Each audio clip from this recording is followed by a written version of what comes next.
Clear anything. You will have to look at tax. Sharika will have to pay tax.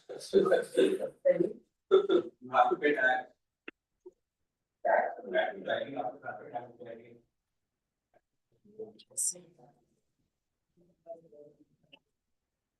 Your taxes will go to. We are all paying it. Let's take anti-allergic from me, bank please. से जो पैसे कटते हैं, जैसे your corporative tax होता है, जो पानी का आता है, water tankers,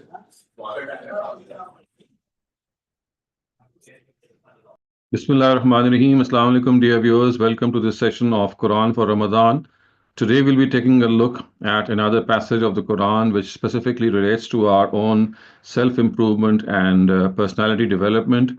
So to be precise, this is a passage which is taken from Surah Dhariyat.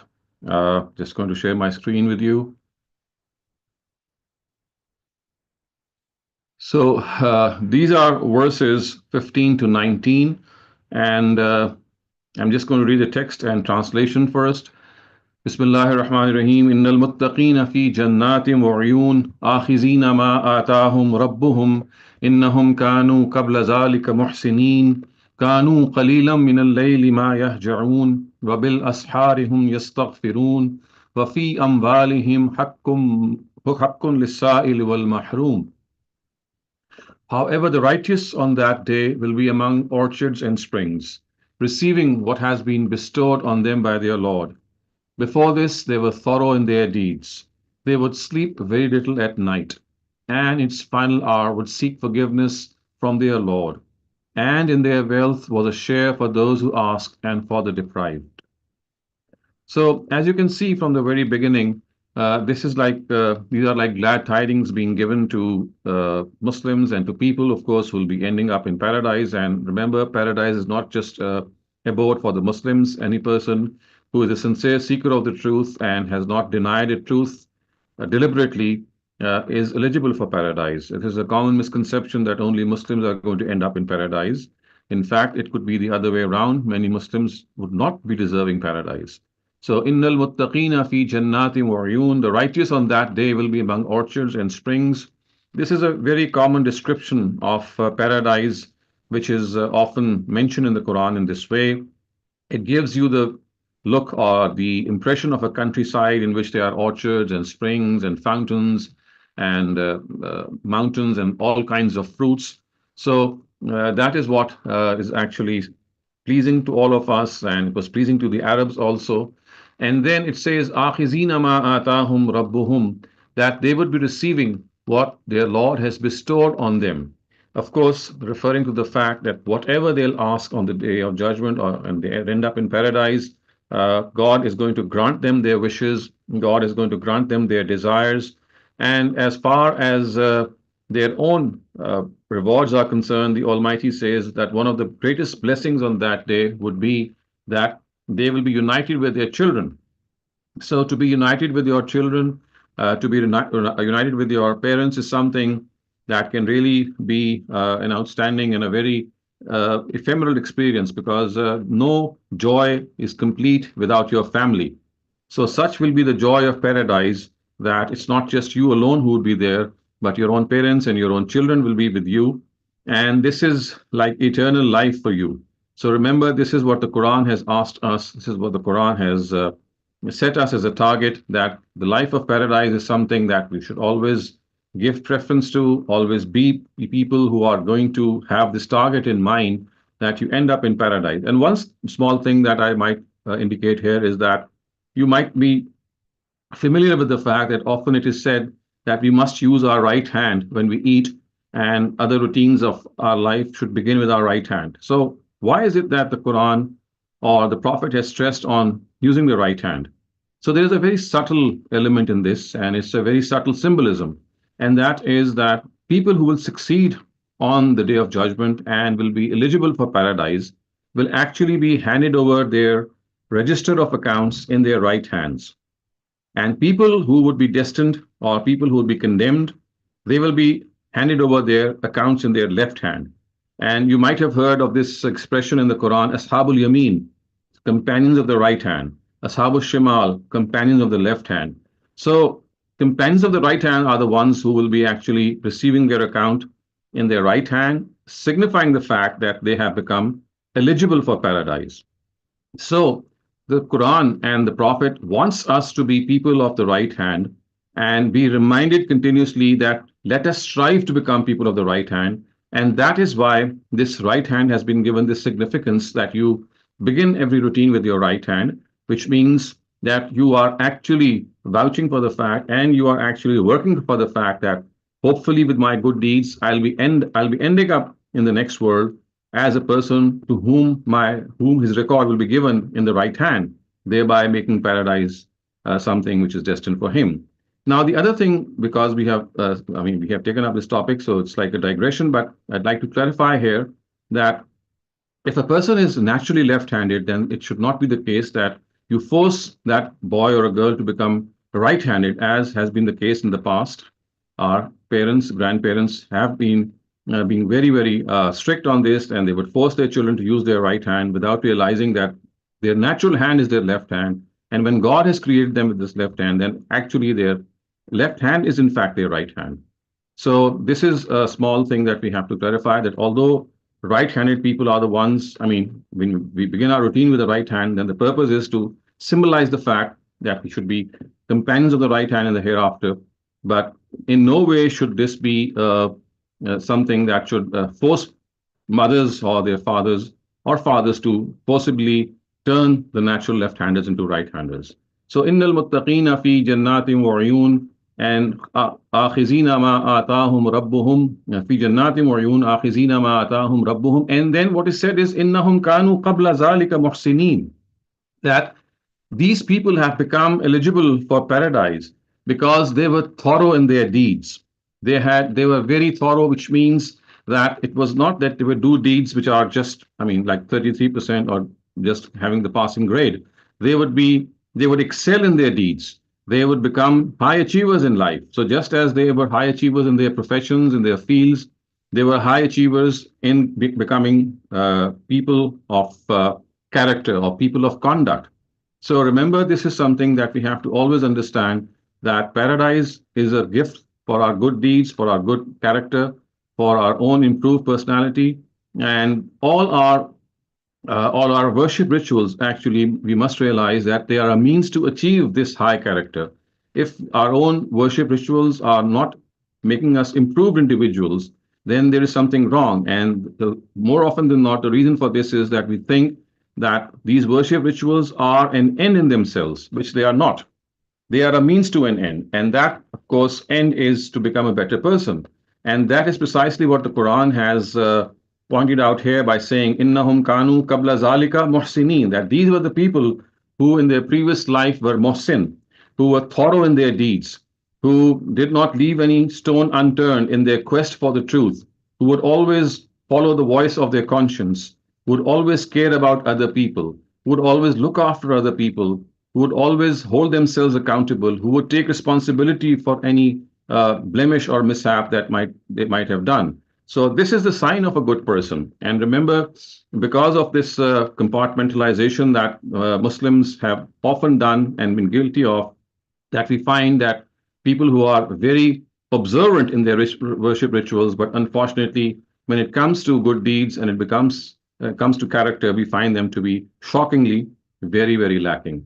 And this again is because we have, as I said, made these worship rituals to be an end in themselves, whereas they are not an end in themselves. They are a means to achieve that end. And that end actually is to become a better person, a person who is worthy, a person who, as the Quran calls Muhsin, he is a Muhsin, he is amongst the Muhsineen. And then some of their qualities are mentioned. So the first of them is Kanu qalilan min al-layli ma yahja'un, which means that they would sleep very little at night. Of course, this is a insinuation to the fact that they would get up early in the morning before the Fajr prayer, and they would be diligent in offering the Tahajjud prayer, the night prayer, the prayer which is something of a big bonus. It can earn a lot of reward from the Almighty. We know from the Quran that amongst the optional prayers, this is the most sought after and the most coveted of all the Nafil prayers.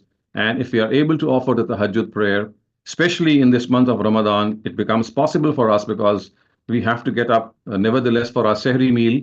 And if we are able to offer the witr prayer at this time, this is the minimum amount of tahajjud that we can offer.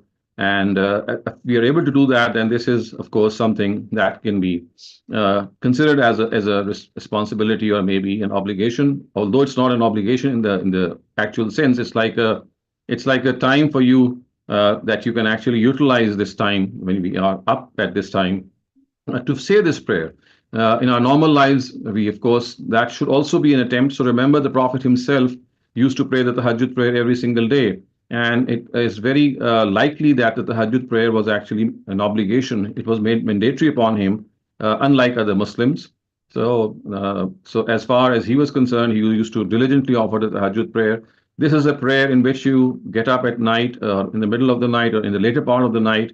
And that getting up at that time is extremely difficult. I mean, it's really, really a big effort that you have to make at that time in the night. And that is precisely why it is a very rewarding act or a practice, because you break your sleep, you get up at that time. So nevertheless, if this is something that is not possible frequently in normal days, in the month of Ramadan, this is something that we can do almost every day. But in other days as well, if we can make a program such that maybe once a week or twice a week or whatever frequency that is easily possible, we can do that by just getting up right before the time of Fajr. So your phones and your Google will give you the exact time when Fajr starts. So maybe if you can get about 10 minutes or 15 minutes before that, that is the time for tahajjud. And you can pray the tahajjud prayer. And as that time finishes, the time of Fajr would arrive. And then, of course, you can also pray Fajr and maybe then go off to sleep. So it's like two prayers coming in an adjacent way. And the next thing which is mentioned as a very simple consequence of the tahajjud prayer is that wabil asharihum yastaghfirun, which means that they would seek forgiveness in its final hours from God Almighty, which means, of course, that seher or ashar is the time. This is just before Fajr, and this is the time that we are just talking about.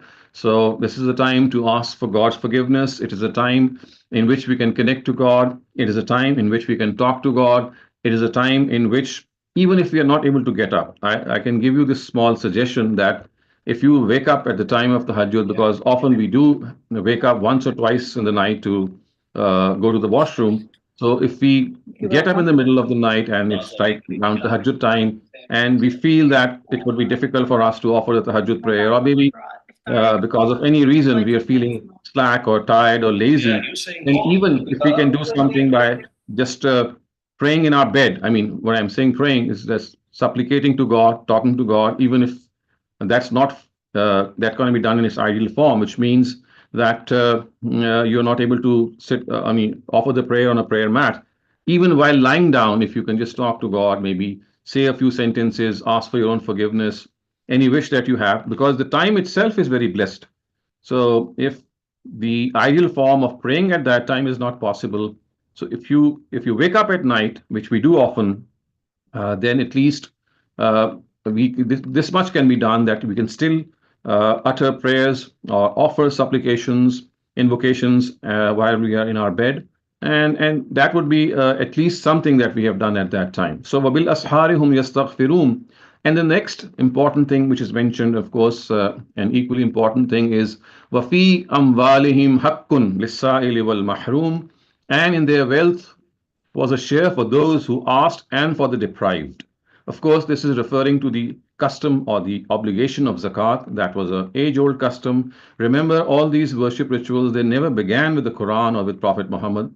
These worship rituals, they were always there. Even the earliest of prophets, they always used to offer the prayer, and they would also pay zakat. Earlier on, in the times of the Israelites, so we know that zakat was paid to the Levites. The Levites were the tribe that was in charge of their religious duties. So the difference that the Quran made was that it made it incumbent upon people to pay zakat to the state, so that the state could be run on the basis of the expenditure that they collect from people. And this expenditure, of course, was to be dispensed in a way that in those times, in the times of the Prophet, there was people would come, the mutasaddiqun, as they would call it, call these tax collectors. So these mutasaddiqs would come and collect taxes from people, or zakat from people to be precise, and then it was deposited in the Baitul Mal, the public treasury, And from that public treasury, all sorts of welfare works, all sorts of expenditure that related to the state, including the salaries of the state machinery, was given from the treasury, from the public Baitul Mal. Also, money was dispersed to people who were not Muslims, even non-Muslims. And from where we have to understand that as far as zakat is concerned, or as far as your spending is concerned, there must be no distinction between a Muslim and a non-Muslim. This is a very common misconception amongst people. They think that zakat is something which is only meant for Muslims and only Muslims are eligible to receive zakat. This is a very common misconception. This was no such distinction in times of the Prophet. The Quran never made this distinction. It never said that people who are not Muslims, you cannot disperse zakat to them. It never said that the fuqara or the masakeen have to be Muslims. It just categorized that every person who is a needy person, regardless of his faith or her faith, deserves your zakat money. So the Quran is absolutely clear in that, and I think this is one correction that we need to make in our society. And with this, we come to an end to this passage. And now you can please raise your questions. Assalamu alaikum, Dr. Saleem. Thank you for such a wonderful session. Irfa Iqbal, please unmute your mic and ask your question. Thank you very much. Assalamu alaikum. Dr. In these verses, two attributes are mentioned here for righteous people. They pray at late night, that is the Hajjat, and they give out to those who ask. Now, at the same time, Islam also directs, or Allah also directs us to perform our professional duty as well. And it's really a big challenge for any professional person to get up and pray at Tahajjud time, because then you can't get up early in the morning. So Correct. these directions kind of contradict each other. And then secondly, giving out to those who ask. Now, generally speaking, we are surrounded by professional beggars, and it's not really a good deed to give out to these professional people. And even our household help, they are so well looked after that they really don't need anything for their basics. When they ask for something, it's for some kind of a luxury spending or some extravagant spending that they want to do. So, what do you say about this? Thank you. Well, I think this again is something that depends on the person who is looking after them. At times, something that feels as a luxurious or maybe an extravagance for you might not be an extravagance for someone else. It could be a need. So I think as far as these responsibilities are concerned, it is best to let the person decide and give a broad advice to that person. And if you think that what he or she is asking is something that is not an actual need, obviously you can politely turn down the request as well. So you have a very broad sort of carte blanche in this whole situation. I'm sorry, I forgot your first question. It was regarding the professional people. Dr. Saleem, how do they wake up in the morning? Yes, so I just gave you this example that you see, you can plan your life in a way that maybe you cannot offer tahajjud every day, maybe once a week, and that too on a holiday, the night before the holiday, for example, a Saturday or a Sunday. So that is a time in which maybe you can make a plan, you can set up an alarm, and the easiest way is to combine the tahajjud with the Fajr prayer at their times. Just get up a little before Fajr so that 15 minutes or 10 minutes you can utilize for your tahajjud prayer, and you can just look up the time in your watches or your phones. They'll tell you the time, and as soon as the tahajjud time finishes, the Fajr time immediately begins right after that. So you can plan in a way that tahajjud and Fajr are offered adjacently, and because the next day is a Saturday or a Sunday, maybe you can have a longer sleep. So this is one suggestion. Remember, this is not a mandatory thing. It's not an obligation. It's like a recommendation. So for recommendations, you can always plan. And to me, this is the best planning that we can do. Another thing that I can offer as an advice in this regard is that you can also offer the tahajjud prayer in the first part of the night, which means as soon as you cross midnight, because today, often many of us are still awake when midnight comes. So as soon as you cross midnight, before going to bed, actually, you can offer the tahajjud prayer, so to speak, although the ideal time would be to get up after breaking your sleep, because tahajjud actually literally means to break your sleep and then get up. But a lesser form of that tahajjud prayer, it's still a tahajjud prayer, although maybe slightly less rewarding, is that you offer it before going to bed after midnight, because the time starts after midnight. The time for tahajjud is from midnight to fajr. So you can offer it in that bracket.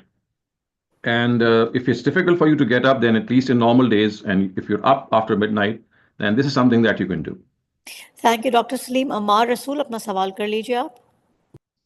Ji, Assalamu alaikum. Dr. Sahab, my question regarding this was that it seems a bit odd that Allah Ta'ala is attaching so much value to tahajjud prayer and also making it a time where prayers will be answered and God will be listening very closely and He will answer the prayers of His servants. Yet the obligatory 5 prayers and the Jummah prayer do not seem to be getting the same status. Do they have lesser status when especially it comes to God listening in and attaching special value to the prayers of His servants?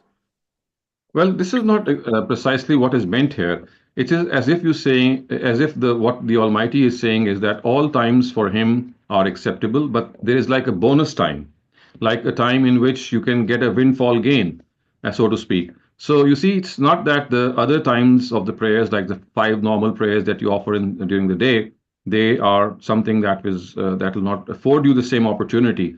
They surely will. I mean, they have all the chance. But because in the tahajjud prayer you make an extra effort to get up at night by breaking your sleep, so this shows that you are particularly interested to earn God's blessings. So it's just like a windfall gain, maybe, or a bonus that has been placed, and that is all. And also we have to understand that these bonuses are there for us to just grab, and this does not in any way undermine the other times of prayer. The same thing has been said for the Jummah also. We know that the Prophet has said that on Fridays there is one time of the hour in which whatever you will say has a very good chance to be accepted, and that He has not defined. I mean, the 24 hours on a Friday could be any time during the day in Friday. So that is also a bonus point that has been placed, and similar bonuses have been placed in our religion. For example, we know that the reward of praying in the Holy Kaaba is a lot more than, for example, playing in our homes. It's 100,000 times more. So this is like giving incentives for people who can, if they can do it, it would be very good. Otherwise, it doesn't mean that the other part of your or other routines of your life will not afford you this opportunity. Thank you, Dr. Saleem. I have a chat question.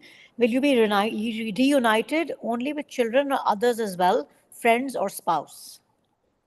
Well, the Quran has spoken specifically about your family, your children, your blood relations. As far as your spouse is concerned, he or she would be free to choose a new spouse. I mean, if you would like to choose that spouse again, there's no one stopping you. But the spouse must also be willing to accept you. So it has to be mutual. So between spouses, it has to be a mutual thing, and that can always take place if both are still willing, in spite of the time that is spent in the previous world in which people are not so. I can say in a very light way, I had a very close aunt who would say that I'm not going to marry my husband. I mean, I'm not going to have him in heaven ever again, and it is enough for me in this world. And she would often laugh out. And this is the case I find with many couples in this world. However, if they are very lucky ones who would like to unite themselves with each other on the day of in paradise, I mean, this is a choice that they can make. Okay.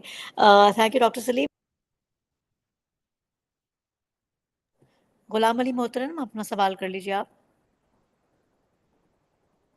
Ghulam Ali मोहतरम. अस्सलाम वालेकुम sir. वालेकुम सलाम. शहजाद साहब, आपने right hand का बड़ा जिक्र किया, तो मैं हमेशा कंफ्यूज होता हूँ कि जब हम लोग खाना खा रहे होते हैं तो नॉर्मली राइट हैंड में नाइफ लेते हैं, लेफ्ट से हम लोग फोक से खा रहे होते हैं, तो क्या इसमें भी कोई ऑब्जेक्शन है? नहीं, देखें, ये कोई ऐसी फर्ज वाजिब चीज़ नहीं है, आदाब की चीज़ है, एटिकेट की चीज़ है. और आदाब में इंसान कभी कभी ज़ाहिर है उसके लिए मुश्किल हो जाता है, खासतौर से जब आप स्टेक खा रहे हो या फोक एंड नाइफ इकट्ठी यूज़ कर रहे हो. उसमें आप ये कर सकते हैं, राइट साइड से नाइफ से काट के फिर पीसेस पहले बना लें, फिर you can use the fork in eating them. इस तरह की इज्तिहादात आप कर सकते हैं. असल चीज़ उसकी रूह को समझना चाहिए कि क्यों अल्लाह ताला ये चाहते हैं कि हम अपने दाएं हाथ को इस्तेमाल करें. तो ये एक सिंबलिज्म है कि हम आखिरत में वो लोग बन जाएं कि हमें हमारा जो अकाउंट है वो दाएं हाथ में मिले, और वो उन्हीं लोगों को मिलना है जिन्होंने जन्नत में जाना है. तो ये हमें एक लिहाज से इंसेंटिव देने की चीज़ है कि भाई, रिमाइंडिंग आवरसेल्व्स कि we have to be the people of the right hand, we have to be the अस्हाबुल यमीन. तो ये उससे खुदावंद ताला के पैगंबर ने एक लिंक किया है, और ये एक बड़ी सटल और लतीफ़ चीज़ है. اس کو لوگوں نے ایسی چیز بنا دیا کہ جیسے اس کے نتیجے میں مار کٹائی ہو جاتی ہے بچوں کو. وہ اتنا زیادہ بعض دفعہ زیادہ کوپ کرتے ہیں جو نیچرل لیفٹ ہینڈرز ہوتے ہیں کہ آپ کو پتہ ہے اسے نفسیاتی مسائل پیدا ہو جاتے ہیں. تو نیچرل لیفٹ ہینڈرز کا لیفٹ ہینڈ ہی اصل میں رائٹ ہینڈ ہے. اس کو کبھی بھی اس طرح سے زبردستی چینج نہیں کرنا چاہیے. لیکن یہ سٹل ایک سمبلزم موجود ہے رائٹ ہینڈ کے استعمال میں. کیونکہ جب آپ فارمل ڈنر وغیرہ کے اندر ہوتے ہیں تو وہاں پہ تو آپ رائٹ پہ آپ کو نائف ہی پکڑنا ہوتا ہے. تو اس لیے مجھے ہمیشہ فیل ہوتا تھا بعض ٹائم لوگ جو ہیں وہ نہیں مجھے معلوم ہے اس لیے میں آپ سے بتا رہا ہوں. آپ کو میں ایک وہ دے رہا ہوں اس کی ایک وے آؤٹ کہ آپ نائف سے کاٹ سکتے ہیں. You can cut with the knife and then ایک نائف سے 4 5 6 پیسز کاٹنے کے بعد you pick up the fork again from your right hand and you can just eat from your right hand by using the fork. So let's put it like that, it is Thank you, recommended, Dr. but not- Saleem. We have to move to the next question, if that's okay. Saira, اپنا سوال کر لیجیے آپ. Saira, اپنا سوال کر لیجیے آپ. Saira, if you're there. Imad Ahmed, please ask your question. Hello, can you hear me? Yeah, we can. Go ahead, Saira. Ji. اچھا جی جسٹ 2 quick questions regarding زکوٰۃ. ایک تو زکوٰۃ کا جو اماؤنٹ ہے وہ کیا آپ کو رمضان کے مہینے میں ہی ڈیسائیڈ کر کے پھر آپ وہ پورے سال میں بانٹ سکتے ہیں؟ اور دوسرا یہ ہے کہ اگر جیسے اگین ہم گھر کے جو اسپینڈنگ آف زکوٰۃ ہے تو اس میں جو ہمارے گھر کا اسٹاف ہوتا ہے جو کہ مطلب آلموسٹ لائک فیملی ہوتا ہے، میں تو یہ سمجھتی ہوں اپنے لیے، تو کیا یہ زیادہ ضروری ہے کہ ہم ان کی جو مطلب need they might not ask but کبھی ان کا کوئی ڈیٹ ہوتا ہے یا اگر ان کا آپ گھر بنا دیں تو جی کیا جی اپنے ارد گرد دیکھنا زیادہ امپورٹنٹ ہے کہ ہاں جی I انسٹیٹیوشنس get کو your جو ہم question. I get your G question. جی دیکھیے جی یہ جی ہے کہ ضروری نہیں ہے کہ آپ زکوٰۃ رمضان میں ہی ڈسپرس کریں. آپ کو کوئی ایک دن مقرر کرنا ہے. وہ 1 جولائی ہو، وہ 1 جنوری ہو، 1 رمضان ہو. رمضان میں لوگ اس لیے فکس کرتے ہیں کہ اجر زیادہ ملتا ہے. رمضان میں نفل ڈیٹ کا بھی فرض کے برابر ملتا ہے اور فرض ڈیٹ کا بہت زیادہ کئی گنا ملتا ہے. اس وجہ سے لوگ عام طور سے 1 رمضان کو فکس کرتے ہیں. ادروائز یہ ضروری نہیں ہے. کوئی بھی آپ ڈیٹ فکس کر سکتے ہیں لیکن پھر سبسیکوینٹلی ہر سال نیکسٹ ایئر جب آئے گا تو اسی ڈیٹ پہ آپ نے کیلکولیٹ کرنا ہے کیونکہ سال میں آپ نے ایک دفعہ دینی ہے. اور پھر میں بھول گیا ہوں دوسرا سوال کیا تھا آپ کا؟ یہی جی کہ آپ when you are dispersing زکوٰۃ انسٹیٹیوشنس کو تو انسان دیتا ہے بٹ پریفریبلی جیسے اگر آپ کے جی جی جی جی مجھے یاد آ گیا. تو جی اس میں یہ ہے کہ آپ اپنے جو ڈومیسٹک اسٹاف ہے اس کو بالکل زکوٰۃ آپ دے سکتے ہیں. ظاہر تنخواہ اس میں سے نہیں دیں گے. تنخواہ تو آپ کو نارمل دینی چاہیے. لیکن جو ان کی نیڈز ہیں، کسی بچی کی شادی کا مسئلہ ہے، کوئی ان کی میڈیکل نیڈ ہے، کوئی ایجوکیشنل نیڈ ہے، تو وہ آپ اپنے ڈومیسٹک اسٹاف کو آئی تھنک ان کا سب سے پہلا رائٹ ہم پہ ہے. اور آپ نے بالکل ٹھیک کہا، وہ ہمارے فیملی کی طرح ہوتے ہیں. They become part of our جی family and they should be ٹھیک treated as family. So I think ٹھیک ہے they should be the first preference for اس کہ وہ ہمارے پاس خوشحال رہیں. انہوں نے اپنی جی زندگیاں گزاری ہوتی ہیں، وہ اپنے گھروں کو چھوڑ کے آئے ہوئے ہوتے ہیں، بہت ساری جی مجبوریاں ہوتی ہیں. تو جی I think I would also be suggesting the same that what you just said. thank you Thank you, so Dr. much. Saleem. Imad Ahmed, please unmute your mic and ask your question. جی thank you doctor صاحب. میرا question اس point کے حوالے سے ہے جس میں آپ نے کہا کہ فیملی ری یونین یعنی پیرنٹس یا بچے جب ری یونائٹ ہوں گے تو جوائے ڈبل ہو جائے گا. بٹ واٹ اباؤٹ دوز جن کے نہیں ہوں گے؟ تو کیا جنت میں بھی یہ ایک بے چینی رہے گی اگر آپ کی فیملی ممبرس نہیں ہو، جبکہ جنت میں تو سب کو خوش رہنا ہے ایکولی؟ ہاں دیکھیے یہ ایموشنز کیا ہوں گے یہ تو وہاں جا کے ہم صحیح اندازہ لگا سکیں گے. لیکن بہرحال ایک اس کا خیال تو ظاہر ہوگا کہ اگر کوئی آپ کا فیملی کا ممبر ہی could not make it to paradise تو ہو سکتا ہے اس کا دکھ تو ہو، لیکن میرا خیال ہے اس دکھ کو شاید امیجیٹلی ایک اور فیلنگ ریپلیس کر لے گی، اور وہ ہے جسٹس کی فیلنگ. یعنی اگر آپ کے وہ نیئر اینڈ کن بھی کوئی ہیں اینڈ ہی اور she could not make it to paradise and ultimately ended up in hell, تو آپ یہ کہیں گے نا کہ اللہ میاں کا عدل ہے جس کی وجہ سے یہ کام ہوا. اور اگر کسی نے زیادتی کی ہے جس کی وجہ سے وہ جنت میں نہیں آ سکا، تو ہم اصل میں ہمارا تعلق سچائی سے ہے نہ کہ رشتے سے ہے. اگر میرا بیٹا بھی he could not make it to heaven because of his bad deeds, اور ظاہر ہے وہ بہت ہی زیادہ بری ڈیڈز ہوں گی نا جس کی وجہ سے وہاں نہیں پہنچ چکا ہوگا، تو I would that sadness will I think be replaced by this feeling of justice کہ بھائی you earn what you do. تو جو آپ نے بویا آپ نے وہی کاٹا. اب in spite of the fact that in زندگی میں ہم نے کوشش کی لیکن وہ نہیں ہو سکا، تو اب we could not have done اینی تھنگ. تو ہم اللہ میاں سے زیادہ شفیق تو نہیں ہو سکتے. تو اللہ کی شفقت بھی اسی جگہ پہ ہوتی ہے جہاں پہ اس کا عدل ہوتا ہے, کہ عدل بعض دفعہ ریکوائر کرتا ہے کہ بھئی یو پنش. اب دیکھیے دنیا میں آپ اس کو مثال دے لیجئے, کہ میں بڑی ایکسٹریم مثال دے رہا ہوں بات کو سمجھانے کے لیے. فرض کیجئے کہ ہمارا اولاد میں سے کوئی ایسا ہو کہ جو ریپسٹ نکل آئے, جو کسی بچی کو اس نے ریپ کر دیا ہو. تو اب تعلق تو بہت ہے آپ کو, ہم سب کو اپنے بیٹوں سے, لیکن اگر اس نے یہ کام کر دیا تو کیا ہونا چاہیے؟ یعنی ظاہر ہے ہمیں یہ دیکھنا چاہیے کہ ہمارا تعلق جو ایک بلڈ کا تعلق ہے وہ تو ہے ہی, لیکن وہ جرم اتنا بڑا کر دیا ہے کہ وہاں جو خونی تعلق ہے اس کو بھی یہی کہنا چاہیے کہ ہاں سزا ملنی چاہیے آپ کو. تو بالکل میرا خیال ہے ایسے ہی وہاں پہ بھی ہوگا کہ اگر someone is not been able to make it to heaven, then it must be a mighty good reason for that, and you should feel justified کہ اللہ میاں نے جسٹس کیا ہوگا تو وہ وہاں نہیں پہنچا. Thank you, Dr. Saleem. I have a chat question. Does this mean the time for praying Isha prayers is only till midnight? Yes correct, mid night. اور مڈ نائٹ بھی میں آپ کو بتاؤں, اٹس ناٹ, ہمارے یہاں ایک مسکنسیپشن ہے کہ 12 بجے مڈ نائٹ ہوتی ہے. نہیں, پورے سال مڈ نائٹ چینج ہوتی رہتی ہے. اس کا فارمولا بڑا سمپل ہے. سن سیٹ کا جو ٹائم ہے اور جو فجر کا شروع کا ٹائم ہے, اس سپین کو آپ ہاف کر لیں, یہاں پہ مڈ نائٹ ہوتی ہے. نماز کی, عشاء کی نماز کی, مطلب عشاء کی نماز آپ مڈ نائٹ تک پڑھ سکتے ہیں نا. تو مڈ نائٹ کب ہوتی ہے؟ ہمارے یہاں عام طور سے مڈ نائٹ کا مطلب سمجھا جاتا ہے کہ رات کے 12 بجے مڈ نائٹ ہے. نہیں, مڈ نائٹ ویریز آل دا ایئر راؤنڈ. کبھی 11 بجے مڈ نائٹ ہو جاتی ہے, کبھی 1 بجے ہوتی ہے, کبھی 12:30. یہ ڈپینڈ کرتا ہے سن سیٹ اور فجر کے ٹائم کو آپ ہاف کر دیں اور پھر سن سیٹ میں کے ٹائم میں ایڈ کر دیں گے تو ایگزیکٹ ٹائم میں آپ کو مثال دے دیتا ہوں. جیسے فرض کیجیے 7 بجے سورج غروب ہو رہا ہے اور صبح 5 بجے فجر کا ٹائم شروع ہو رہا ہے. 7 بجے غروب ہو رہا ہے اور 5 بجے فجر کا ٹائم شروع ہو رہا ہے, تو 5 اور 5 10 گھنٹے بن گئے نا. 10 کو آپ نے آدھا کیا تو 5 آ گیا, تو 7 میں آپ 5 ایڈ کر دیں تو وہ 12 بن جائیں گے. تو اس کیس میں پرفیکٹ ہو جائے گا 12 بجے. لیکن جب 7 سے پہلے ہو گیا یا 7 سے بعد ہو گیا اور اوپر آگے پیچھے ہو گیا تو وہ ظاہر ہے ویریشن ہوتی رہے گی, وہ اس کو دھیان میں رکھنا چاہیے. Okay, thank you, Dr. Saleem. Salman Aziz, please unmute your mic and ask your question.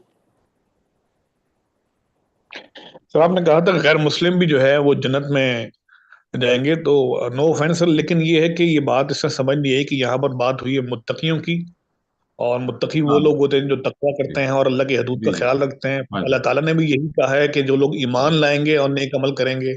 پھر اس کے علاوہ یہ بات ہے کہ یہاں پہ جو ایٹریبیوٹس ہوئے ہیں سر وہ بھی نیک لوگوں کے ہیں جو کہ ظاہر تہجد وغیرہ باقی کام مسلمان ہی کرتے ہیں, تو اس میں سے غیر مسلم کا جنت جانا کچھ سمجھ نہیں آیا. اس کے بارے میں نے یہاں اس آیت کی روح سے نہیں کہا تھا, وہ تو میں نے جسے کہتے ہیں نا ڈائگریس کر کے ہی کہا تھا. میں نے کہا تھا کہ اس آیت سے یہ غلط فہمی نہ ہو کہ صرف متقی ہی, جن کو ہم مسلمان کہتے ہیں, وہی جنت کے لیے ایلیجیبل ہیں. میں نے تو یہ کہا تھا کہ ہو سکتا ہے کہ بہت سارے مسلمان الٹیمیٹلی جنت میں نہ جائیں اپنے اعمال کی وجہ سے. تو یہ اس آیت سے استدلال نہیں کیا تھا, بلکہ جنت کے ورڈ سے استدلال کیا تھا کہ غلط فہمی نہ ہو کہ جنت صرف مسلمانوں ہی کے لیے ریزروڈ ہے, جیسے کہ عام طور سے سمجھا جاتا ہے.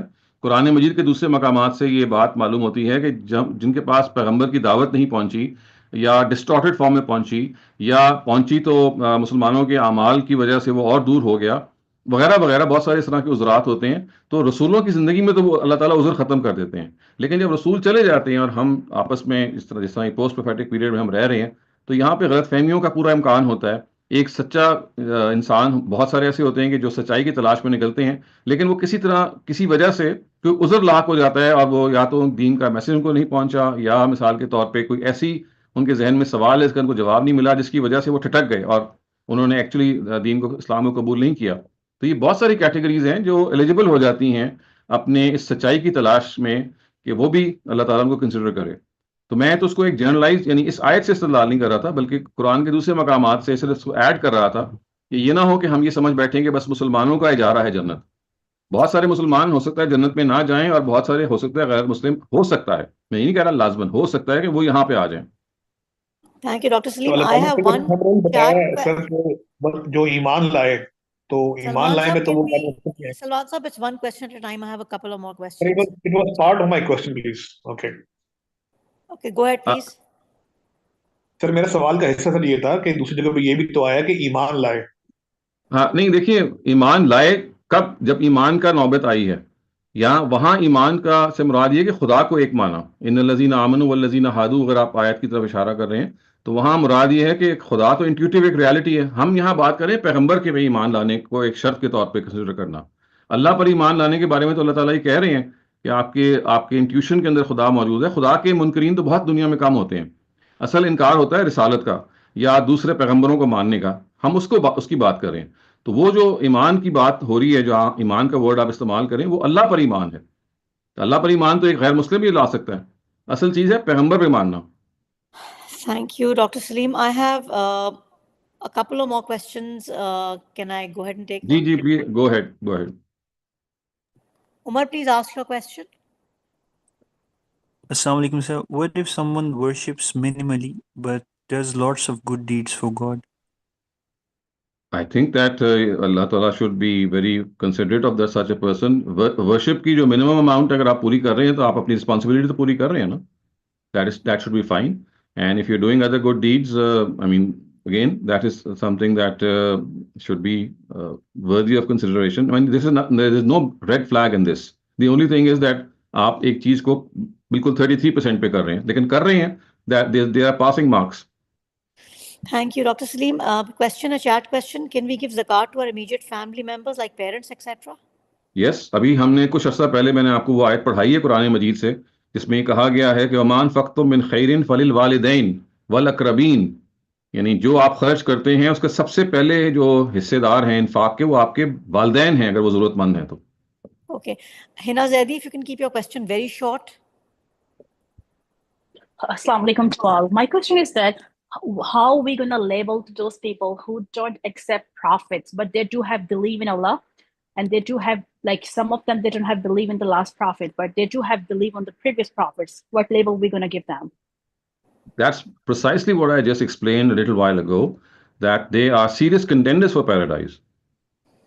Okay. But no, what the level we're going to give them, like munafiqeen? That is something for God to decide. I mean, what I can say is that what we can understand or infer from the Quran is that all such people will become serious contenders of paradise. But what exactly is the extent of that, only God can tell us. Okay, thank you, Jazakallah. Amar Rasool, please, if you can keep your question very short. Thank you very much. Dr. Sahab, about these bonus times during Tahajjud and during the day of Friday, when anything that we ask for will be granted, my very quick question is, are we allowed to ask something regarding this dunya, or can we only ask about akhirat? And what if whatever we are asking regarding dunya is not to our greatest benefits and God decides not to give us? دیکھیں, سب سے پہلی بات تو you have to understand that it's not something of a done deal کہ آپ جیسے ہی تہجد پہ اٹھے آپ نے دعا کی اور وہ قبول ہو جائے گی. نہیں, یہ نہیں کہا گیا. نہ یہ کہا گیا کہ فرائیڈے کو اگر آپ نے خاص موقع پہ کیا تو لازماً قبول ہو جائے گی. نہیں, اس کی قبولیت کے چانسز بڑھ جاتے ہیں, کیونکہ it's like something that God has placed as a bonus for you. یہ نہیں کہ it's something that's bound to happen. Allah میاں دیں گے اپنی حکمت کے لحاظ سے. بعض دفعہ وہ آپ کی دعا کو ڈیفر کر دیتے ہیں, بعض دفعہ وہ دعا کو قبول نہیں کرتے کہ ان کا خیال ہوتا ہے کہ آپ کے لیے نقصان دہ ہے. بعض دفعہ وہ دعا بالکل بھی دنیا میں کسی بھی لحاظ سے نہیں ہوتی, اور آخرت میں کیونکہ دعا بھی ایک عبادت ہے, وہ عبادت کے طور پہ ایک ثواب کی چیز کے طور پہ آپ کے اعمال میں جمع کر لی جائے گی. اور پھر یہ بھی ہے کہ یعنی آپ کے سامنے جو دعائیں ہیں وہ دنیا کے لحاظ سے بھی ہو سکتی ہیں اور آخرت کے لحاظ سے بھی ہو سکتی ہیں. دنیا میں اگر آپ کو کوئی حاجت و ضرورت ہے, اس کی بھی دعا مانگ سکتے ہیں. ربنا آتنا فی الدنیا حسنۃ وفی الآخرۃ حسنۃ, یعنی یہ کہا گیا ہے کہ دنیا میں بھی آپ اچھائی مانگ سکتے ہیں اور آخرت کے لیے بھی مانگ سکتے ہیں. کوئی اس میں ڈسٹنکشن نہیں ہے. Thank you so much, Dr. Saleem. I'm so sorry we went a little over time. Inshallah, we'll see everybody tomorrow. Thank you for a wonderful session, Dr. Saleem. The questions that are left, I will address them tomorrow, hopefully, inshallah. If you can ask me again and raise your hand. Thank you.